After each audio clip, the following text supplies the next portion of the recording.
Bonjour, je me présente. Donc moi je viens de Perpignan. Je suis Abdelaziz Rigui de la coordination contre le racisme et l'islamophobie. Donc comme ce monsieur l'a très bien dit, je ne vais pas revenir sur la laïcité. La laïcité est dévoyée depuis longtemps. On a des spécialistes comme Bobéro, qui est plutôt à Paris lui, mais il y a Raphaël Laugier, il y en a plein qui pourraient réapprendre à ces politiciens pour des fins politiques, instrumentalisent, se cachent derrière la laïcité pour exclure une religion. Depuis octobre, à Perpignan, moi je suis parent d'élève d'une école où des femmes voilées se font agresser par une femme retraitée avec un couteau dans le sac à main qui menace les femmes en leur donnant des coups de coude lorsqu'elles emmènent leurs enfants à l'école. Tout ça parce qu'elles sont voilées, parce qu'elles portent le hijab. Les mamans, au début, sont venues voir l'association pour dire voilà, qu'est-ce qu'on peut faire. Je leur ai dit, portez plainte. Il faut porter plainte. Si vous ne portez pas plainte, on ne pourra rien faire. Donc, elles ont réfléchi et en fait, elles n'osaient pas trop.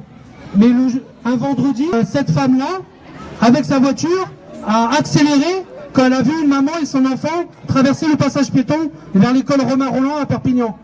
Donc là, les mamans, elles ont dit non, ça suffit. Elles ont été portées plainte, il y a 7 plaintes. Les autorités ont mis 1 mois pour réagir. 1 mois pour réagir. Donc là, il y a 7 plaintes. Il y aura un procès le 7 avril à Perpignan. Ça va être jugé. Et on attend grandement de la justice qu'elle intervienne sévèrement contre cette femme. Il faut sévèrement réprimer tous les actes racistes. Donc les actes racistes, ça inclut l'islamophobie, l'antisémitisme. Tout ce qui est raciste doit être sanctionné à la même hauteur. Et nous, on invite justement les gens, les femmes surtout, parce que les premières victimes sont les femmes musulmanes en France sur l'islamophobie. 80% des agressions sont faites aux femmes. On ne vient pas s'en prendre à un monsieur qui a une barbe, enfin pas encore. On est des citoyens comme les autres, nous avons des droits et des devoirs. Les devoirs, on les respecte, par contre les droits, il faut qu'on les fasse respecter. Donc il ne faut pas ne pas aller porter plainte.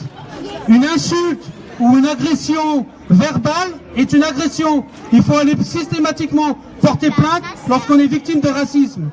Même si ça prend des heures pour porter plainte, il faut le faire.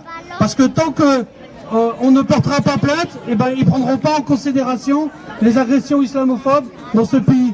Donc bien sûr, on invite, et franchement c'est formidable que ce soit des non-musulmans qui ont engagé ce rassemblement, parce que ce n'est pas une cause communautaire.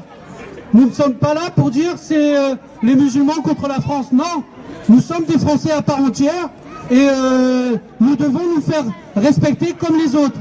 Et il n'y a pas de Français, des Français de seconde souche ou des Français de seconde zone. Et pour finir, je voudrais dire que tout ça, en fait, ce sont des enjeux politiciennes.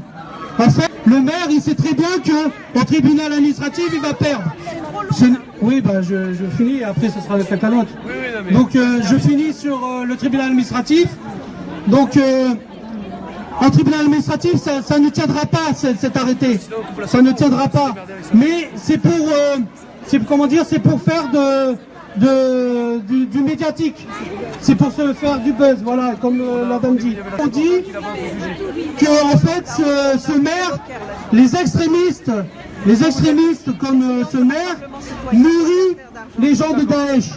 Les gens de Daesh qui ne représentent pas la communauté musulmane. Ce sont des terroristes. Et ils se nourrissent les uns des autres. L'extrême droite nourrit les terroristes de Daesh, et Daesh se nourrit des actes de ces fronts nationaux et de l'extrême droite. C'est pas normal et qu'il faut absolument dénoncer ça. Voilà. Merci beaucoup. Bonjour.